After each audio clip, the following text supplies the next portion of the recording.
হুট করে এসেই আমার শরীর থেকে লাল বেনারসি শাড়িটা এক টানে খুলে ফেলল। গহনাগুলো সব টেনে টেনে খুলল। এত ব্যথা করছিল যে কানের দুলটা টানার সময় কানের কিছুটা অংশ কেটে গিয়েছিল। আমি চিৎকার করতে পারছিলাম না লজ্জায়। এটা ভেবে যে নতুন বউ এভাবে চিৎকার করলে লোকে খারাপ বলবে। আমি আমার মুখ টিপে নিজের কষ্টগুলোকে দমিয়ে রাখি। শাশুড়ি আম্মা আমার মুখের উপর একটা ছেঁড়া শাড়ি ছুঁড়ে মারে আর ধাক্কা দিয়ে বলে, এটা পরে নে। আর শোন, তোর মতন ফকিন্নির মেয়ে এই বাড়িতে বউ হয়ে এসেছিস, এটাই অনেক। এর থেকে বেশি কিছু আশা করিস না। কথাটা বলে আমাকে সজোরে ধাক্কা মেরে ফেলে দিয়ে চলে যায়। ধাক্কার তাল সামলাতে না পেরে খাটের পায়েই কপালটা লেগে কিছুটা কেটে গিয়ে কপাল থেকে রক্ত ঝরতে থাকে। আমি রক্তাক্ত কপালটা হাঁটুতে নুয়ে বসে বসে কাঁদছি। হঠাৎ এক শীতল পরশ অনুভব করি আমার কাঁধে। আমি কেঁপে উঠি আর মুখ তুলে চেয়ে দেখি মানুষটা আমার সামনে। সে আমার শরীরে একটা শাড়ি জড়িয়ে দিয়ে বলে, সরি, আমাকে আপনি ক্ষমা করে দিবেন। আমি আসলে বুঝতে পারিনি আপনার আমাকে পছন্দ হবে না। আর হবেই বা কী করে? আপনার মতন এত সুন্দরী একটা মেয়ে কি আমার মতো এমন কালো একটা ছেলের জন্য কাম্য? তবে বিশ্বাস করুন, আমি শুধু আপনার বাবার অবস্থা দেখে আপনাকে বিয়ে করতে বাধ্য হয়েছি। শুধু আপনার বাবার সম্মানের কথা ভেবে। তিনি আমার কাছে ছুটি নিতে এসে বিয়ের কার্ডটা দিয়ে বলেছিল খুব ধুমধাম করে আপনার বিয়ে দিতে চায়। তার জীবনে সব জমানো পুঁজি ব্যয় করেছে এই বিয়েতে। তাই তাকে আমি আর কিছু বলতে দিলাম না। আমি তার পাঞ্জাবির কলারটা ধরে উঠিয়ে দাঁড় করালাম। তারপর তাকে জিজ্ঞাসা করলাম, কেন করলেন আমাকে আপনি বিয়ে?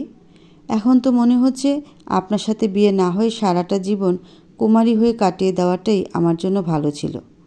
এরই মধ্যে আমার শাশুড়ি আম্মা দরজার কাছে দাঁড়িয়ে চিৎকার দিয়ে ওঠে, ওলো, কে কোথায় আছিস রে? তোরা জলদি আয়। এই মেয়ে আমার ছেলের কলার চেপে ধরেছে, ওরে মেরে ফেললো গো, তোরা আয় সবাই। তার চিৎকার শুনে আমার ননদ ছুটে আসে। কি হয়েছে গো মা, ওভাবে চিল্লাচ্ছ কেন? দেখ না, দেখ, নতুন বউয়ের কাণ্ড কারখানা দেখ। উনি এগিয়ে গিয়ে তার মাকে বলল, তোমার বুঝতে কোথাও ভুল হচ্ছে মা। কি বুঝতে ভুল হবে? একটু আগে তোকে আমি যে কথাগুলো বললাম ভুলে গেলি? না মা, ভুলিনি। প্লিজ আমাদেরকে একটু কথা বলতে দাও। কথাটা বলে উনি ওনার মাকে রুম থেকে বের করে দিয়ে দরজাটা বন্ধ করে দিয়ে আমার সামনে এসে দাঁড়ায়। ঈশানী, আমার মায়ের সাথে আপনি আর খারাপ বিহেভ করবেন না। ভুল তো আমার।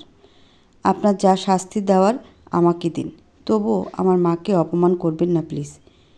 অনুরোধ থাকলো আপনার কাছে। আমি আপনার মাকে অপমান করেছি? কিভাবে করলাম? উনি চুপ করে আছে, কোনো কথার উত্তর দিচ্ছে না। আমি ওনাকে ঝাঁকিয়ে বলি, কি হলো বলুন। উনি পকেট থেকে একটা নেকলেস বের করে আমার সামনে ধরে বলে, মা আপনাকে এই নেকলেসটা পরিয়ে দিতে এসেছিল। পারিবারিক ঐতিহ্য রক্ষার্থে বংশের বড় ছেলের বউ এই নেকলেসটা পায়।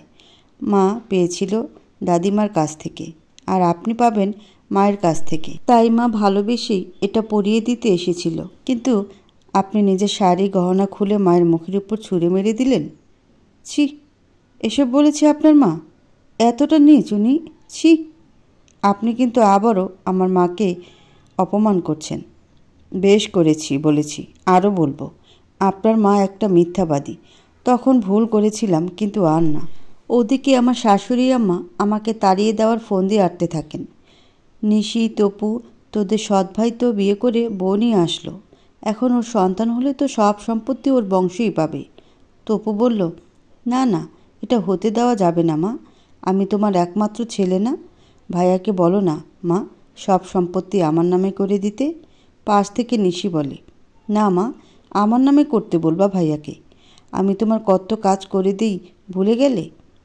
তোমার মাথার পাকা চুল তুলে দিই, তোমার সাথে শপিংয়ে গেলে দামি দামি শাড়ি পছন্দ করে দিই, গহনা কোনটার দাম বেশি সেটা দোকানদারের কাছ থেকে শুনে তোমাকে দেখিয়ে দিই। কত কাজ করি মা, বললে আমার কথাই বলবে। এই নিয়ে নিশি আর টুপুর মধ্যে ঝগড়া হতে থাকে। আমার শাশুড়ি আম্মা এক ঝাড়ি দিয়ে দুজনকেই চুপ করায়। আমার শাশুড়ি আম্মা কান ধরে নিশি আর টপুর দু মাথা এক করে দেয় এক টাক। দুজনে ভ্যা ভ্যা করে কাঁদতে থাকে। যা দেখে শাশুড়ি আম্মা আবার ওদেরকে ঝাড়ি দেয়। হারামির দল, থাপ্পড় খাইছিস তোরা? তার ঝাড়ি খেয়ে ওরা চুপ হয়ে যায়। এদিকে উনি আমাকে শেখাচ্ছেন তার মাকে কিভাবে সম্মান দেব। আমি কিছু বললেও শুনতে চাইছে না, তাই এক প্রকার রাগ করে তাকে বোঝানো ছেড়ে দিলাম। তাকে বললাম রুম থেকে বেরিয়ে যান, আর সে আমার মুখের দিকে কিছুক্ষণ চেয়ে থেকে বিছানা থেকে বালিশটা উঠিয়ে চলে যেতে লাগলো। এত রাতে বালিশটা নিয়ে কোথায় যাচ্ছেন? কেন, আপনিই তো বললেন রুম থেকে চলে যেতে। হ্যাঁ হ্যাঁ, ভালোই বুদ্ধি এঁটেছেন আপনি। মানে মানে বুঝছেন না? আপনি চলে যান আর আপনার মা এসে চিল্লায় চিল্লায় বলুক তার ছেলেকে আমি রুম থেকে বের করে দিয়েছি। তাহলে যেতে বললেন যে? হ্যাঁ বলেছি, শাড়িটা পরবো তাই। ও ঠিক আছে, আমি বাইরে যাচ্ছি, আপনার শাড়ি পরা হলে আমাকে ডাকবেন। উনি রুমের বাইরে গেল। আমি শাড়িটা কোনো রকমে শরীরের সাথে আটসাট করে পেঁচিয়ে ওনাকে ডাকি, ভেতরে আসুন। আমার শাড়ি পরা হয়ে গেছে। উনি ভেতরে আসে আর আমার দিকে ড্যাব ড্যাব করে তাকিয়ে থাকে। ওনার এমন চোখের চাউনি আমার মেজাজটাকে খারাপ করে দিচ্ছে। আমি এগিয়ে কিছু বলতে যাব, তখন শাড়ির সাথে বেঁধে ধপাস করে ফ্লোরে পড়ে যাই। উনি এগিয়ে এসে হাতটা বাড়িয়ে দেয় আমাকে উঠানোর জন্য। আমি হাতটা না ধরেই উঠে দাঁড়াতে চাই আর শাড়িতে বেঁধে আবার পড়ে যেতে লাগে। সেটা দেখে উনি ধরে বসে, আমার কোমরে জড়িয়ে ধরে বলে, এটা কিভাবে শাড়ি পরেছেন আপনি? তখন কাছ থেকে উনি আমার কানের দিকে লক্ষ্য করে, দেখে কান থেকে রক্ত ঝরছে। উনি আমার কানে হাত দিতেই আমি ব্যথায় আহ করে উঠি। তখন উনি আমার কাছে জানতে চায় এটা কিভাবে হলো। ওনার এমন প্রশ্নে আমাকে শাশুড়ি আমার সেই ভয়ঙ্কর রূপটা মনে করিয়ে দিল। সঙ্গে সঙ্গে ওনাকে ধাক্কা দিয়ে আমার থেকে কিছুটা দূরে সরিয়ে দিলাম। আমার এমন আচরণে উনি হয়তো অস্বস্তি বোধ করলো, কিন্তু কিছুই বলল না। শাড়িটার জন্য আমি নড়তে চলতেও পারছি না, হাঁটতে গেলেই বেঁধে বেঁধে পড়ে যাচ্ছি। উনি চোখ তুলে বলল, ঈশানী, আমি কি আপনাকে শাড়ি পরানো শিখিয়ে দেব? মানে আপনি কি বোঝাতে চান আমি শাড়ি পরতে পারি না? না, আমি সেটা বলিনি, শুধু বলেছি শাড়ি পরানো শিখিয়ে দিব। আবার সেই এক কথা বললেন। আপনি কি আমাকে অপমান করছেন? আচ্ছা থাক, আর কিছু বলছি না, আপনি এভাবেই থাকুন। মানে কি? আমি একটা বিপদে পড়েছি আর আপনি আমাকে এইভাবে ফেলে রাখতে চান? এই অবস্থায় আমি মানুষের সামনে যাব আর ধপাস ধপাস করে অন্য মানুষের গায়ে পড়ব? ভালো লাগবে আপনার সেটা দেখতে? সেই জন্যই তো বলছিলাম, আসুন আমি আপনাকে শাড়ি পরানো শিখিয়ে দিই। কিসের জন্য? আমি আপনার হেল্প কেন নিব? ঠিক আছে, আমার ভুল হয়ে গেছে আপনাকে কিছু বলা। আপনার যা ভালো মনে হয় আপনি তাই করেন। কথাটা বলে উনি চলে যেতে লাগে। আমি ইচ্ছা করে ধপাস করে ওনাকে নিয়ে ফ্লোরে পড়ে যাই। উনি উঠতে গেলে উঠতে দেয় না। আমাকে আপনি শাড়ি পরানো শিখিয়ে দিতে চেয়েছেন না, চলে যাচ্ছেন কেন? আমি উঠে দাঁড়িয়ে শাড়িটা টেনে খুলে ফেলি আর বলি, এবার শিখিয়ে দিন। উনি একটা মুচকি হাসি দিয়ে উঠে দাঁড়িয়ে আমাকে শাড়ি পরাতে থাকে আর বলে দেয় কিভাবে পরতে হবে। শাড়ির কুচিগুলো সুন্দর করে ভাঁজ করে গোজার জন্য নাভির কাছে আনতেই বাইরে থেকে চিৎকার চেঁচামেচির আওয়াজে থেমে যায়। কুচিগুলো আমার হাতে ধরিয়ে দিয়ে গুজে নিতে বলে রুম থেকে বেরিয়ে যায়। কিছুক্ষণ পর শাড়িটা ঠিক করে নিয়ে আমি বাইরে বেরিয়ে দেখি আমার শাশুড়ি আম্মা নিচে বসে চিৎকার করে করে কাঁদছে। আল্লাহ গো, আমার ঠ্যাং ভেঙে গেল গো।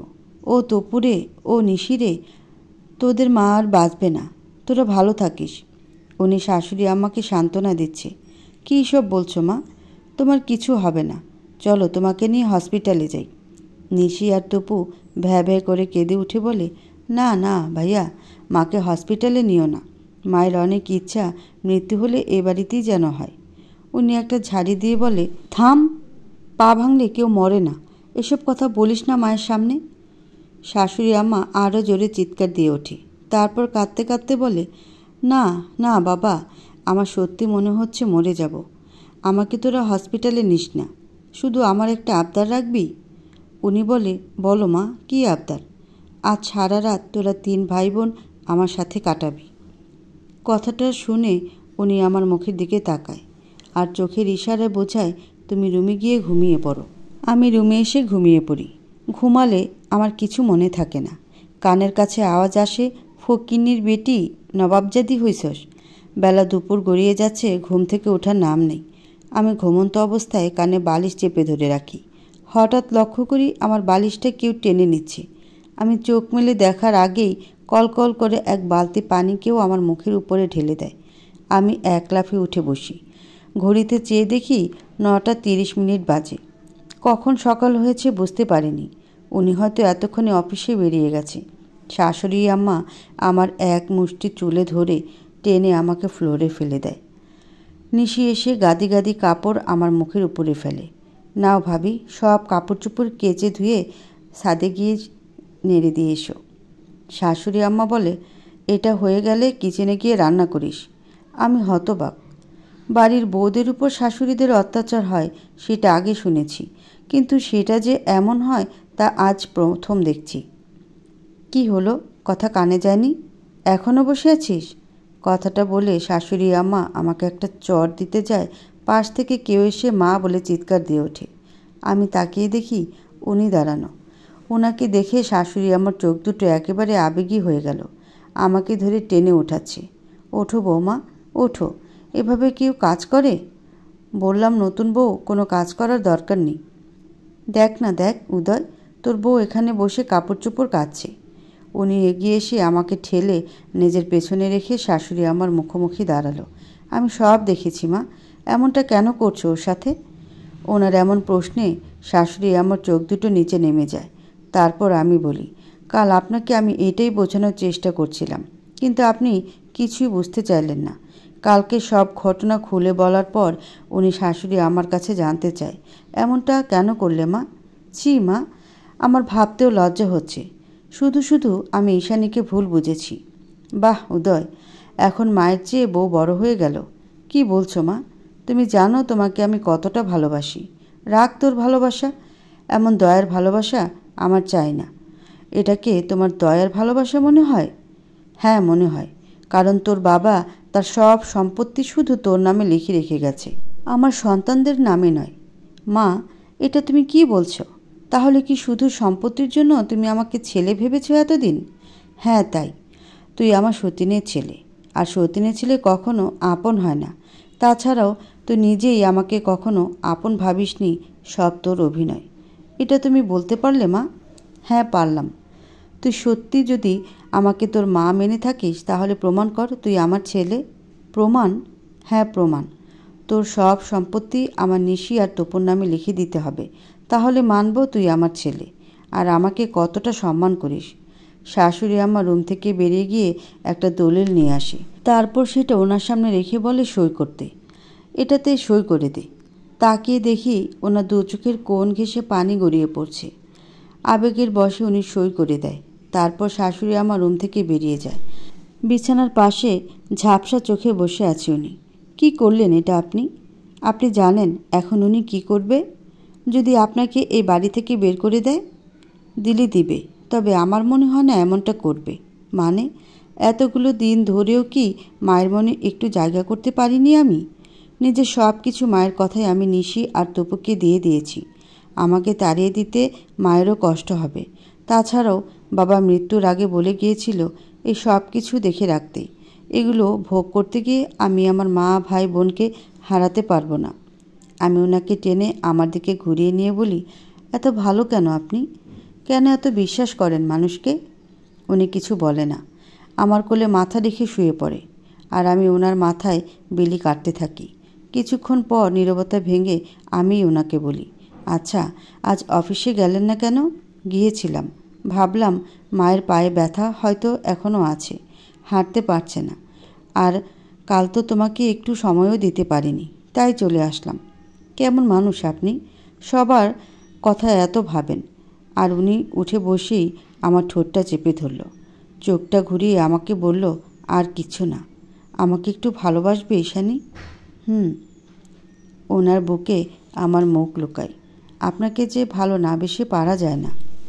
উনি আমাকে ঝাঁকিয়ে বলে, ঈশানী, মা আমাদেরকে ডাকছে, ওঠো।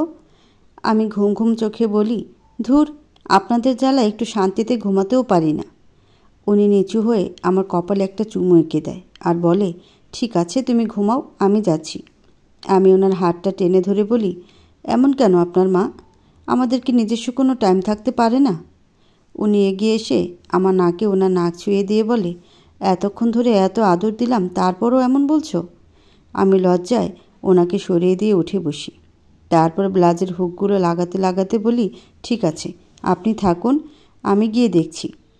আমি নিচে নেমে শাড়িটা পরে গিয়ে দরজাটা খুলে দিলাম। আর দরজা খুলতেই আমাকে দেখে শাশুড়ি আম্মা বলতে শুরু করলো, এই ফকিন্নির বেটি এভাবে নবাবজাদির মতন ঘরের নতুন বউ সেজে বসে থাকলে চলবে? বাড়িতে কাজের লোক যে কটাকে ছাড়িয়ে দিয়েছি, তাদের কাজগুলো কে করবে? কথাটা শোনার পর আমি কিছু বলতে যাব তার আগেই শাশুড়ি আম্মা আমার হাত ধরে টেনে কিচেনে নিয়ে যায়। তারপর আমার সামনে ঠাস ঠাস করে শব্দ করে কালকে সব এঁটো বাসনগুলো ছুঁড়ে মারে।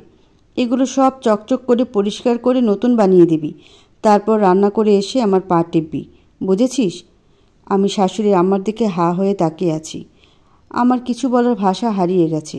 মনে মনে ভাবছি, পৃথিবীতে এমন শাশুড়িও হয়? এর মধ্যে আমার কোনো উত্তর না পেয়ে শাশুড়ি আম্মা আমার চুলের মুষ্টি টেনে ধরে আর বলে, আমার কথার জবাব দিস না কেন? বল, হ্যাঁ মা করব, বল। বলে একটা ঝাড়ি দিয়ে আমার চুল ছেড়ে দিয়ে গালে একটা চর মারতে যায়।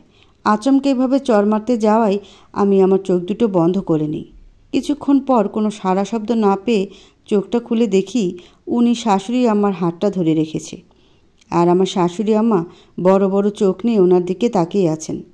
আমি ওনার কাঁধে হাত রাখতেই শাশুড়ি আম্মার হাতটা ছেড়ে দিয়ে উনি আমাকে জড়িয়ে ধরে আর শাশুড়ি আম্মার দিকে ঘুরে তাকিয়ে বলে, আমার ঈশানীকে কি তোমার কাজের মেয়ে মনে হয় মা?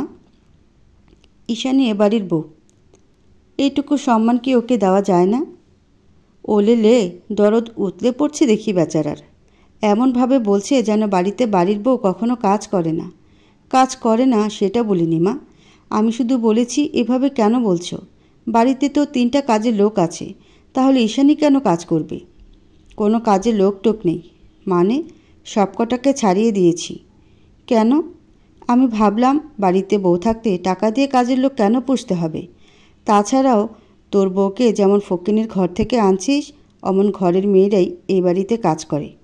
তোর বউ তো এসব কাজে অভ্যস্ত হবে, তাহলে ওই করুক সব কাজ। না মা, আমার ঈশানী কোনো কাজ করবে না। তাহলে তুই কর। ভুলে যাস না, এই বাড়িটা এখন আর তোর নেই। এই বাড়িতে থাকতে হলে এখন থেকে তোদেরকে কাজ করে খেতে হবে, আর আমি যা হুকুম দেব অক্ষর অক্ষরে মানতে হবে। শাশুড়ি আমার কথা শুনে উনি যেন বড় একটা শক খায়। ওনার ঝাপসা চোখের দিকে তাকিয়ে আমি স্পষ্ট মনের কথাগুলো পড়তে পারছি। উনি হয়তো ভাবছে সব কিছু মায়ের কথায় ভাই বোনের নামে লিখিয়ে দিলে মা এমন আচরণ করবে, সেটা আগে বুঝতে পারেনি। এত বিশ্বাস করে মানুষটা এদেরকে, আর এরাই কষ্ট দেয়। উনি নিজের চোখের পানি গড়িয়ে পড়ার আগেই 2 হাত দিয়ে চোখ দুটো মুছে নেয়।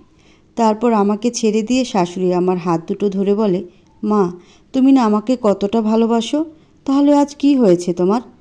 শাশুড়ি আম্মা একটা গা ঝাড়া দিয়ে ওনাকে দড়ি সরিয়ে দেয়। কিসের মা? আমি তোর মা নই, আমি শুধুই নিশি আর তপুর মা। ভুলে যাস না, তুই আমার সতীনের ছেলে। এটা তুমি কি বলছো মা? তুমি কখনো আমাকে বুঝতে দাওনি তুমি আমার মা নও।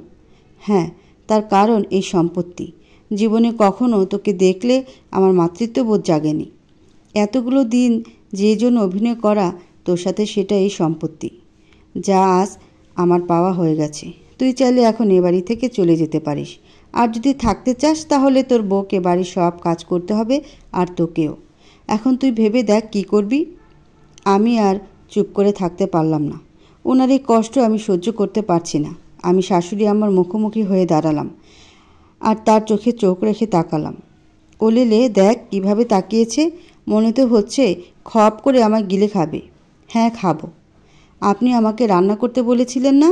ইচ্ছা করছে আপনাকে কুচি কুচি করে কেটে কড়াইয়ে গরম তেলে চুবিয়ে সিদ্ধ করি। দাঁতে দাঁত চেপে কথাটি বলি। কি বললি তুই? তোর এত বড় সাহস, তুই আমাকে রান্না করবি? তোকে তো আমি। শাশুড়ি আম্মা আমাকে রেগে গিয়ে ধাক্কা দিয়ে ফেলে দেয়। তারপর আমাকে মারতে যাবে, তখন উনি শাশুড়ি আম্মার কাছে হাত জোর করে বলে, ওকে মেরো না মা, ওর ভুল হয়ে গেছে। আমি উঠে ওনাকে বলি, এসব আপনি কি বলছেন? আমি কোনো ভুল করিনি। শাশুড়ি আম্মা হেসে বলে, ঠিক আছে, তোর বউকে বল আমার পা ধরে ক্ষমা চাইতে। উনি আমাকে বলে, মায়ের কাছে ক্ষমা চেয়ে নাও ঈশানী। কখনো না। তুমি যদি আমাকে একটুও ভালোবেসে থাকো, সে ভালোবাসার দোহাই, প্লিজ ক্ষমা চাও ঈশানী। আপনি ঈশানী আমার জন্য? ওনার কথায় আমি শাশুড়ি আম্মার কাছে ক্ষমা চাই। তারপর উনি বলে, আমি আর ঈশানী এই মুহূর্তে বাড়ি ছেড়ে চলে যাচ্ছি মা। আমি চাই না আমার জন্য ঈশানী এ বাড়িতে থেকে আর অপমানিত হোক। আর আমি এটাও চাই না তোমার মনে ওকে নিয়ে কোনো ক্ষোভ থাকুক। এজন্য ওকে দিয়ে ক্ষমা চাইয়ে নিলাম। তুমি তোমার ছেলে মেয়েদেরকে নিয়ে ভালো থেকো। চলো ঈশানী। উনি আমার হাত ধরে টানতে টানতে রুমে নিয়ে আসে। তারপর ওনার আর আমার সব কাপড় চোপড় প্যাক করতে থাকে। আমি ওনাকে বলি আরেকবার ভেবে দেখতে, কষ্ট হলে যাওয়ার দরকার নেই। কিন্তু উনিই বলে যা করছে আমার ভালোর জন্যই করছে। উনি আমাকে নিয়ে শাশুড়ি আমার কাছে আসে। যাওয়ার সময় শাশুড়ি আমার পায়ে সালাম করতে চায়, কিন্তু শাশুড়ি আম্মা পা টেনে অন্যদিকে ঘুরিয়ে নেয়। বিছানায় বসে আঙ্গুর ফল খাচ্ছে তিনি, আর নিশির সাথে হেসে হেসে কথা বলছে। আমাদের দিকে ঘুরেও তাকালেন না। এই, এখন আমরা কোথায় যাব? উনি আমার হাতটা শক্ত করে ধরে আমার চোখে চোখ রেখে বলল, ভরসা আছেন আমার উপর? তাহলে নিশ্চিন্তে থাকো। আমাকে বুকে জড়িয়ে উনি বাড়ি থেকে বেরিয়ে আসে। আমার খুব খারাপ লাগছিল। এই একটা দিনে অনেক স্মৃতি জমা করেছি এই বাড়িতে। কখনো ভাবিনি বাড়িটা থেকে এভাবে বেরিয়ে আসব। রাস্তা বের হতেই দেখি কাঠ পোড়ানো রোদ্দুর। এই রোদ্দুরে কোথায় যাব? উনি মনে হয় আমার মনের কথা পড়ে নিয়েছে। ঈশানী, এত ভেবো না, থাকার জায়গা আছে। থাকার জায়গা আছে মানে? উনি আমার কোনো কথার উত্তর না দিয়ে একটা রিকশা ডেকে উঠে পড়ে, আর আমাকেও ডাকে। আমি রিকশাতে উঠলাম, কিন্তু বুঝছি না উনি আমাকে কোথায় নিয়ে যাচ্ছে। কোথায় যাচ্ছি আমরা? উনি আমাকে টেনে নিজের বুকে জড়িয়ে নিল আর বলল, গেলেই দেখতে পারবে। রিকশাটা একটা বিশাল বড় বাড়ির সামনে এসে দাঁড়ালো। উনি আমার হাত ধরে রিকশা থেকে নামায়। তারপর রিকশাওয়ালাকে ভাড়াটা মিটিয়ে ব্যাগগুলো উঠিয়ে বাড়িটার ভেতরে যেতে লাগে। আমিও ওনার পেছনে পেছনে যাই। বাড়ির দারোয়ান ওনাকে সালাম দিয়ে মেন গেটটা খুলে দেয়, আর ভেতরের দরজার চাবিটা ওনাকে দিয়ে দেয়। আমি বুঝতে পারছি না কোথায় নিয়ে এসেছেন আমাকে আপনি। উনি মুচকি হেসে বাড়ির ভেতরের দরজাটা খুলতে খুলতে বলে, তোমার বাড়িতে? মানে? এই বাড়িটা বাবা আমার হবু বউর নামে লিখে রেখে গিয়েছিল। কি বলছেন? শুধু তোমার নয়, তপু, নিশি, এদের সকলের জন্যই এমন একটা করে বাড়ি বাবা গোপনে বানিয়ে রেখে গেছে, এমনকি তপুর হবু বউর নামেও। এটা আপনার মা ভাই বোন জানে না? না, এটা শুধু আমি আর বাবা জানি, আর আজ তুমি জানলে। কিন্তু গোপনে বাড়ি বানানোর কী দরকার ছিল? দরকারটা আজ কাজে এসেছে ঈশানী। বাবা আমাকে বলেছিল কথাটা কাউকে না বলতে, তাই আমি বলিনি। তাছাড়াও বাবা জানতো মায়ের মন কেমন। আমাকে অনেক বুঝিয়েছিল, কিন্তু আমি বাবাকে বিশ্বাস করিনি। তারপর আমাদের সবাইকে এক রাখতে বাবা বলেছিল তার সব সম্পত্তি আমার নামে লিখে দিয়েছে। কিন্তু সত্য এটাই, সম্পত্তির ভাগ সমানভাবে বাবা আমাদের তিনজনকে দিয়ে গেছে। বুঝলাম। শ্বশুর আব্বার বুদ্ধি আছে বুঝতে হবে। এবার চলো তো বাড়ির ভেতরে। বাড়ির ভেতরটা দেখে মনেই হচ্ছে না এই বাড়িতে কেউ থাকে না। আচ্ছা, বাড়িটা এত চকচকে কেন? কারণ এ বাড়িতে মাঝে মাঝে আমি আসি, আর কাজের লোক আছে। তারা প্রতিদিন এসে সব কিছু পরিষ্কার করে দিয়ে চলে যায়। শুধু এবার একটা রান্না করার মানুষ দরকার। তোমাকে দিয়ে তো আর রান্না করাতে পারি না। ধুর, কি যে বলেন না আপনি। বিয়ের আগে কত রান্না করেছি, আর আজ রান্না করে স্বামীকে খাওয়াতে পারবো না? তবু আমার বউকে দিয়ে আমি কখনো রান্না করাবো না। এত সুন্দর আর নরম তুলতুলে হাত দুটো কি কাজ করার জন্য নাকি? এটা তো আমার বউয়ের হাত, আমি সারা জীবন যত্নে রাখবো। থাক, আর কিছু বলতে হবে না। আপনার কথা শুনে এখন আমার হাসি পাচ্ছে। তুমি এখানে বসো, আমি তোমার জন্য চা বানিয়ে আনছি। ও বাড়িতে শাশুড়ি আম্মা আমাদের চলে আসার খুশিতে পার্টি দিয়েছে। তার বয়সী আরও কয়েকজন মুরব্বীদের নিয়ে। বাড়িতে ডিজে গান চলছে। সে নিশির একটা ড্রেস পরে চোখে সানগ্লাস লাগিয়ে পার্টিতে এসে দাঁড়িয়েছে, আর সকলে তার দিকে হা হয়ে তাকিয়ে আছে। তিনি হেলে দুলে হাঁটতে গিয়ে উঁচু হিলটাতে বেঁধে ধরাম দিয়ে নিচে পড়ে যায়। আবার উঠে একটা অট্ট হাসি দিয়ে হাই লেডিস বলতে বলতে এগিয়ে আসে। তার সাজ পোশাক দেখে পার্টির সকলে হাসছে, কিন্তু সেদিকে তার নজর নেই। নিশি বলছে, মা, তোমাকে যা ঝাক্কাস লাগছে না দেখতে, একদম আমার ছোট বোন। দেখো না, দেখো সকলে কিভাবে হিংসায় হাসছে।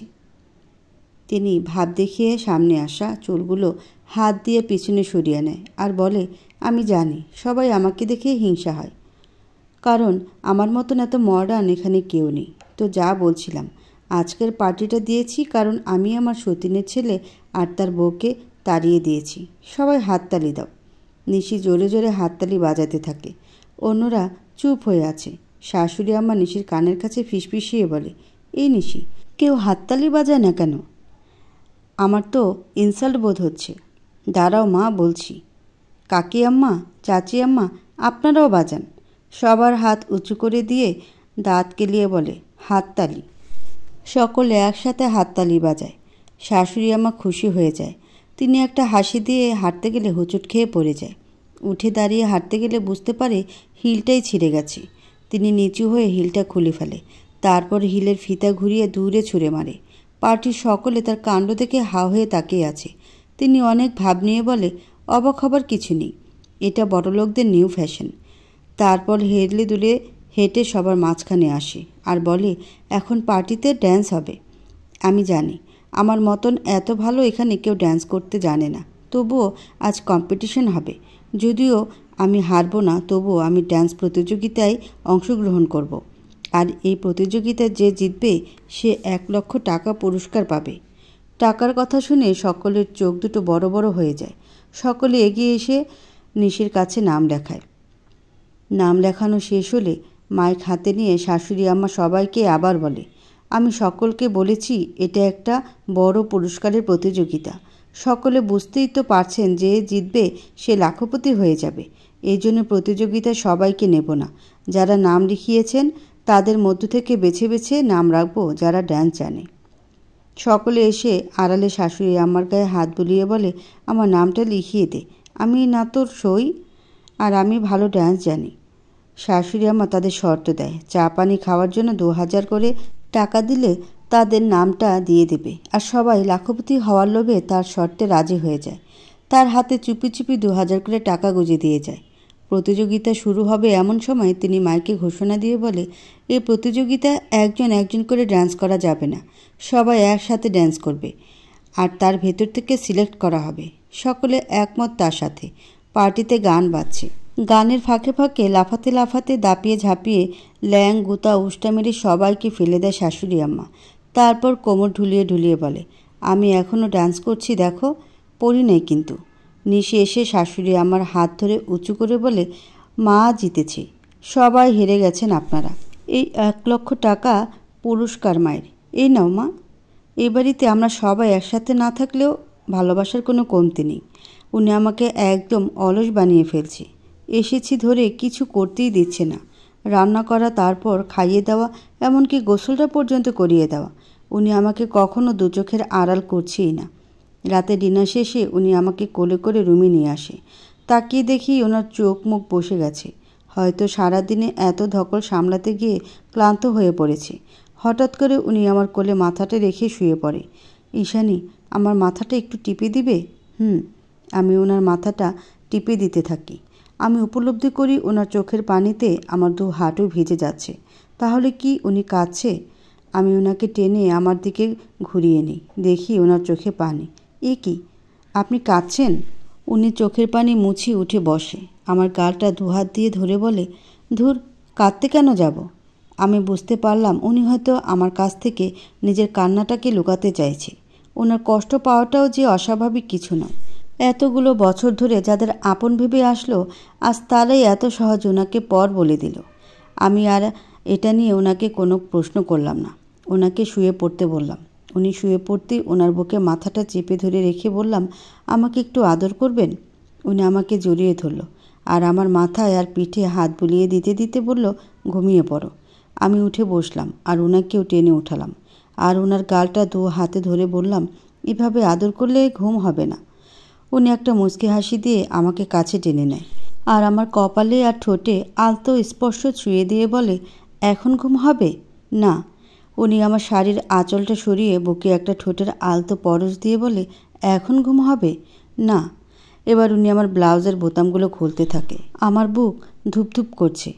আমি ওনার হাতটা ধরে বসি। তারপর ওনাকে শুয়ে দিয়ে ওনার বুকে মাথা রেখে শুয়ে পড়ি আর বলি, ঘুমান, আজ অনেক আদর করেছেন, আর না।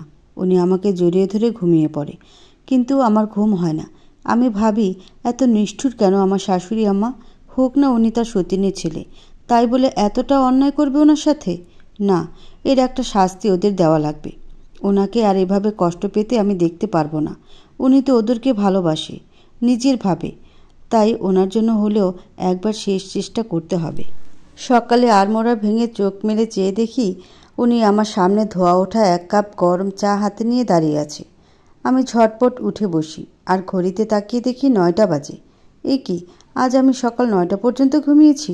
কথাটা ভাবতে কতটা লজ্জা লাগছে যে আমার স্বামী আমার জন্য চা করে এনে না ডেকে দাঁড়িয়ে আছে। আমি ওনার হাত থেকে চায়ের কাপটা কেড়ে নিয়ে পাশের টেবিলের উপরে রাখি আর ওনাকে টেনে বিছানায় বসাই।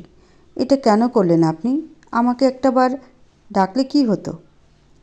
কেন, তোমার ভালো লাগেনি? এটা ভালো লাগার মতো কাজ? একদম বোকার মতন কথা বললেন। কিন্তু ঈশানী, চুপ, একটাও কথা বলবেন না। একদম অলস বানিয়ে ফেলেছেন আমাকে আপনি। লোকে শুনলে কি বলবে? ছি, আমার বাবা কি আমাকে এই শিক্ষা দিয়েছে? এভাবে কেন ভাবছো ঈশানী? স্বামীরা কি স্ত্রীদের যত্ন নিতে পারে না, একটু ভালোবাসতে পারে না? এতে খারাপের কি আছে? তাই বলে এমন ভালোবাসা? শাশুড়ি আম্মা জানলে পাড়ায় পাড়ায় গিয়ে ঢোল পিটিয়ে বলে বেড়াবে। সেটা কতটা অসম্মানের বুঝতে পারছেন আপনি?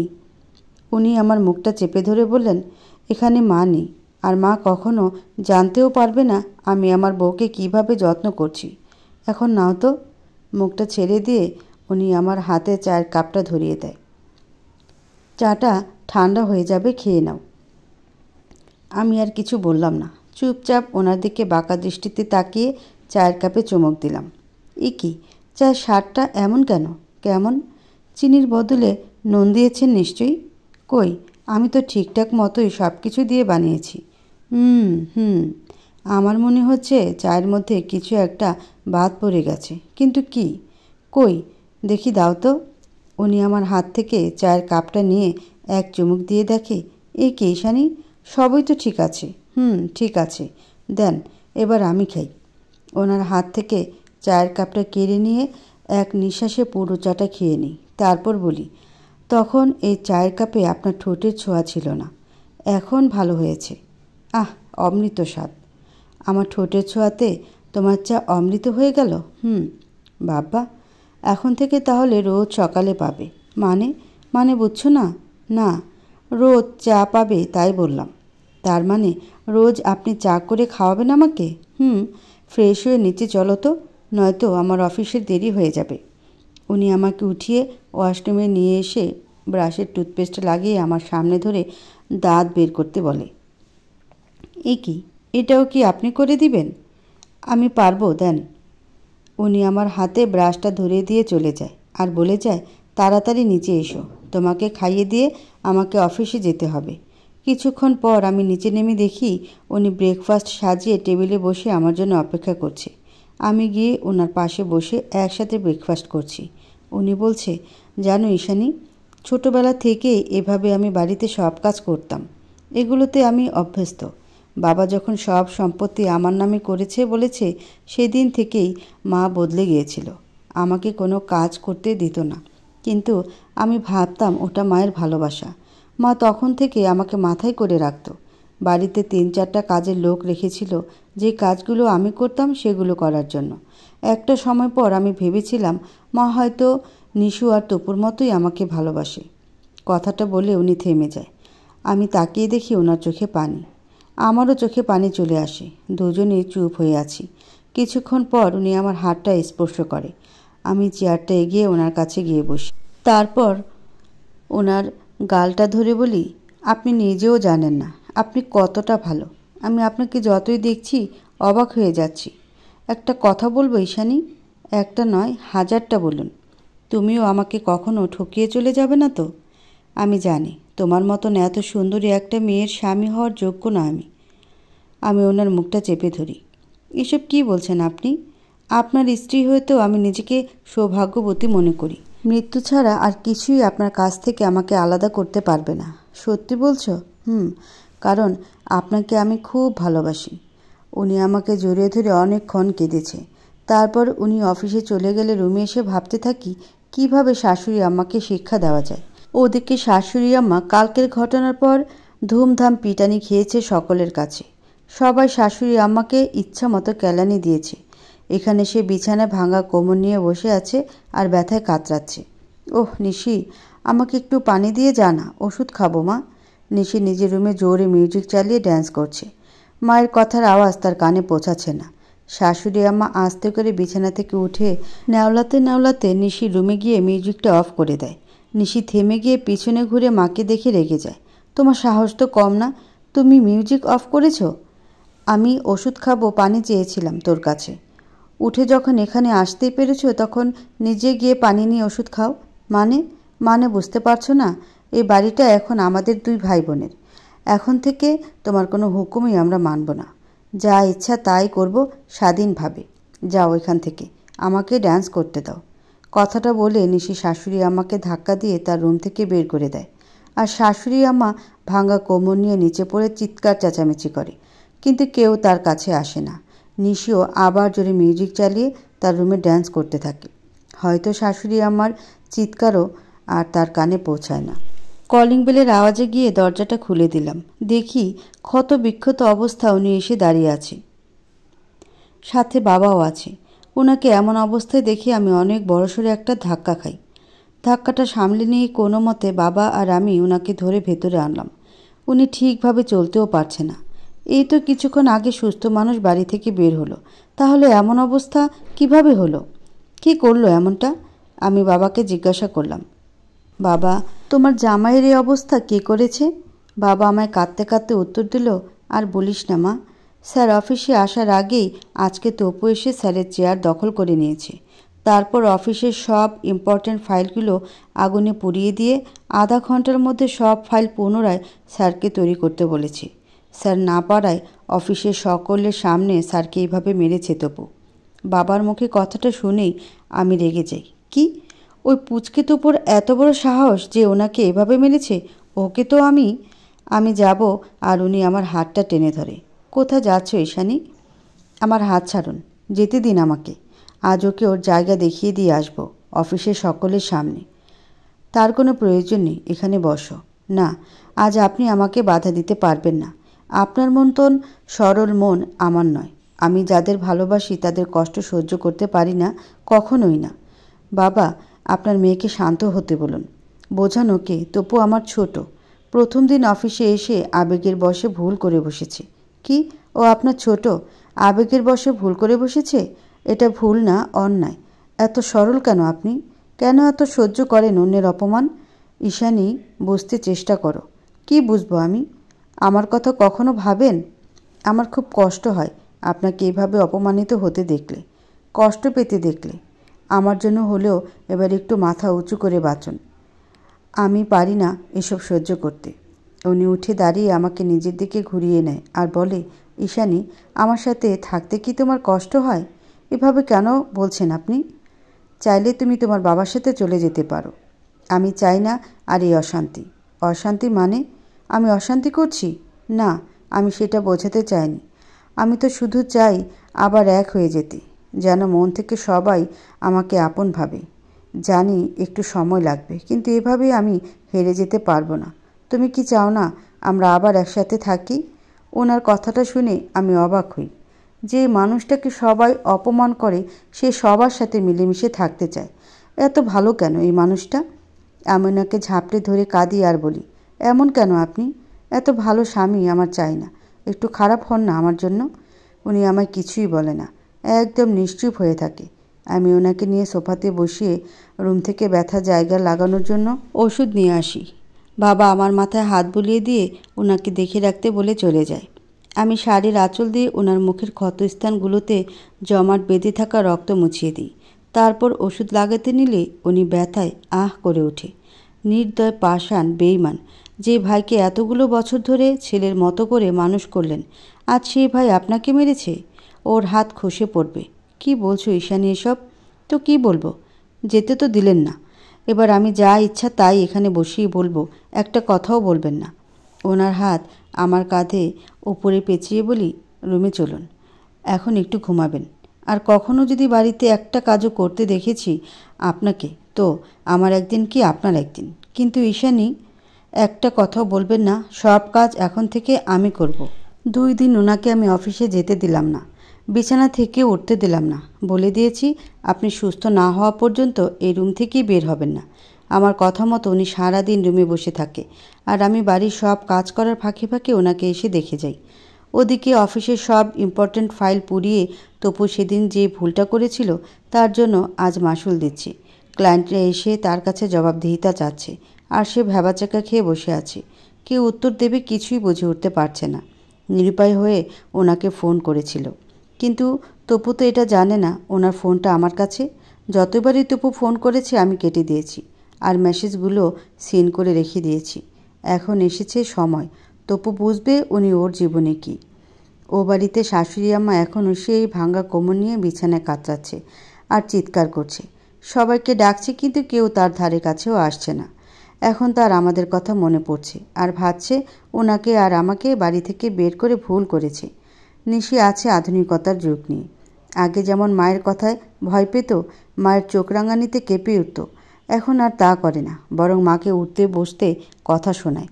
বাড়িটা তার, সে যা ইচ্ছা তাই করবে, কেউ বাধা দিতে আসবে না, নইলে ঘাড় ধাক্কা দিয়ে বাড়ি থেকে বের করে দেবে। আজ উনি সম্পূর্ণ সুস্থ। আমাকে বলেছে ও বাড়িতে একটু যেতে চায়। আমি আর না করলাম না, শুধু শর্ত দিয়েছি আমাকেও সাথে করে নিয়ে যেতে হবে। উনি রাজি। দুজনে একসাথে ও বাড়িতে গেলাম। বাড়ির কলিং বেল টিপলাম, দেখি দরজাটাই খোলা। খেয়াল করে ভেতর থেকে জোরে মিউজিকের আওয়াজ আসছে। দুজনে ভেতরে গিয়ে দেখি ছোট ছোট ড্রেস পরে মদ খেয়ে নিশিকে তার ফ্রেন্ডের সাথে ঢুলে ঢুলে ডান্স করতে। হয়তো পার্ট চলছে। পাশ থেকে একটা ছেলে নিশিকে বাজেভাবে স্পর্শ করছে। নিশি অস্বস্তি বোধ করে, তাকে ধাক্কা দিতে যায়, আর সে নিশির হাতটা ধরে টেনে নিশিকে ওর রুমে নিয়ে যায়। মাতাল অবস্থায় নিশি তো ছেলেটাকে বাধাও দিতে পারছে না। ছেলেটার শক্তির কাছে নিশি যে কিছুই না। এমন সময় উনি গিয়ে নিশির উপর থেকে ছেলেটাকে টেনে ইচ্ছে মতো পিটাতে থাকে, আর বলে, তোর সাহস হয় কী করে? তুই আমার বোনকে স্পর্শ করিস? ছেলেটার হাতটাই উনি ভেঙে দিয়েছে, আর এমন কেলানি দিয়েছে যে চাইলেও ছেলেটা আর কোনোদিন অন্য মেয়েকে স্পর্শ করার সাহস পাবে না। এই মাইকটার কথা মনে পড়বে। ওনার ভেতরে যে এতটা তেজ আছে তা আমি আজকে জানলাম। যাকে যা হয় ভালোর জন্য। ননদটা আমার ভাইয়ের ভালোবাসা বুঝেছে। সে এখন তার ভাইকে ধন্যবাদ জানাচ্ছে, ক্ষমা চাইছে ভাইয়ের কাছে। উনি বোনের সাথে কোনো কথা না বলে বাইরে এসে পার্টির মিউজিকটা অফ করে দেয়, আর সবাইকে বের হয়ে যেতে বলে বাড়ি থেকে। সবাই বের হয়ে গেলে উনি আর আমি তৃষ্ণার্ত কণ্ঠে কাউকে বলতে শুনি, পানি পানি। শাশুড়ি আম্মার রুম থেকে আওয়াজটা আসছে। আমি আর উনি ছুটে গেলাম। দেখি শাশুড়ি আম্মা বিছানায় ছটফট করছে। উনি গিয়ে তাকে ধরে উঠিয়ে বসায়, আর কাঁদতে কাঁদতে জিজ্ঞাসা করে, কি হয়েছে? ওনার কান্না দেখে শাশুড়ি আম্মার মন গলে। তিনি উঠে ওনাকে জড়িয়ে ধরে কাঁদে আর বলে, আমাকে ক্ষমা করে দে উদয়, তুই আমার ছেলে। তপু নিশি ওর আমার কেউ না। নিশির দিকে তাকিয়ে দেখি ও মাথাটা নিচু করে আছে। উনি নিশিকে গিয়ে জিজ্ঞাসা করলো, মায়ের এই অবস্থা কি করে হলো বল নিশি, বল। নিশির মুখে কোনো উত্তর নেই। নিশি কেঁদে উঠে ওনার কাছে ক্ষমা চায়। তারপর শাশুড়ি আমার কাছে এসে পা জড়িয়ে ধরে ক্ষমা চায় আর বলে, আমি ভুল করেছি মা, আমায় ক্ষমা করে দাও। শাশুড়ি আমার কিছু বলার আগে জ্ঞান হারিয়ে ফেলে। যখন জ্ঞান ফেরে তিনি হসপিটালে। নিশি আবার তার কাছে ক্ষমা চাইলে উনি নিশিকে ক্ষমা করে না। তারপর উনি আর আমি বুঝাই, নিশি নিজের ভুল বুঝতে পেরেছে, ওকে ক্ষমা করে দিন। আমাদের কথা শাশুড়ি আমার নিশিকে ক্ষমা করে দেয়। ওদিকে ক্লায়েন্টদের কোনো হিসাব মিলিয়ে দিতে পারছে না তপু। বিজনেসের কিছু না বোঝা সত্ত্বেও এমন খামখেয়ালিপনা ফাইলগুলো পুড়িয়ে ভুল করে বসলো। তারা পুলিশের হাতে ধরিয়ে দেয় তপুকে, আর পুলিশ ওনাকে ফোন করে তপুকে অ্যারেস্ট করা হয়েছে সেই খবরটা জানাতে। উনি খবরটা পাওয়া মাত্র ছুটে যায় পুলিশ স্টেশন, আর সব ক্লায়েন্টদের সাথে ঠান্ডা মাথায় কথা বলে তপুকে ছাড়িয়ে আনে। তপুও নিজের ভুল বুঝতে পারে আর ওনার কাছে ক্ষমা চায়। উনিও ক্ষমা করে দেয়। শাশুড়ি আমা আমাদের আর যেতে দেয় না, এই বাড়িতেই থাকতে বলে। সেই দিন ওনাকে দিয়ে সই করিয়ে নেওয়া দলিলটা শাশুড়ি আম্মা ছিঁড়ে ফেলে আর বলে, এই বাড়িটা উদয়ের ছিল আর উদয়েরই থাকবে। উনি মুচকি হেসে শাশুড়ি আম্মাকে বলে, এই বাড়িটা শ্বশুর আব্বা মৃত্যুর আগে শাশুড়ি আম্মার নামে লিখে রেখে গেছে। শুধু তাই নয়, সকলের নামে একটা করে বাড়ি রেখে গেছে। তার মধ্যে একটা বাড়িতেই আমরা এতদিন ছিলাম। শাশুড়ি আম্মা কথাটা শুনে বিশ্বাস করতে পারে না। ওনাকে জিজ্ঞাসা করে, শ্বশুর আব্বা এমনটা কেন করেছে? উত্তরে তিনি বলে, আমাদের সবাইকে এক সংসারে বেঁধে রাখতে, আমরা যাতে একসাথে মিলেমিশে থাকি এই জন্য করেছে। যাক, আজ শ্বশুর আব্বার সেই ইচ্ছেটা পূরণ হয়েছে। সবাই একসাথে আছি। উনিও আগের থেকে অনেকটা চালাক হয়েছে। তবে আমার সাথে ওনার এখন প্রচণ্ড আকারে ঝগড়া হয়। মাঝে মাঝে তো ঝগড়া করে শাশুড়ি আম্মার রুমে গিয়ে ঘুমাই। তারপর উনি আমাকে মাঝরাতে ঘুমন্ত অবস্থায় উঠিয়ে রুমে এনে শুইয়ে দেয়। সকালে উঠে যখন নিজেকে ওনার বুকে আবিষ্কার করি তখন বলি, এটা আপনার কেমন ভালোবাসা? কাল রাতেই তো ঝগড়া করে বের করে দিলেন, আবার নিজেই নিয়ে এলেন। ওহ ঈশানী, এত রাগ করো কেন? এভাবে কেউ রাগ করে চলে যায় নিজের রুম থেকে? তো কি করব? আপনি তো আমায় ভালোই বাসেন না, কখনো বলেনই না ভালোবাসি। ভালোবাসি বলাটা কি খুব জরুরি? এটা অন্তরালে ভালোবাসা ঈশানী, এটা মুখে বলা যায় না, বুঝে নিতে হয়। আমি মুখ টিপে হাসি। বাহ, উনি তো দেখছি রোমান্টিক ভাষায় কথা বলাও শিখে গেছে।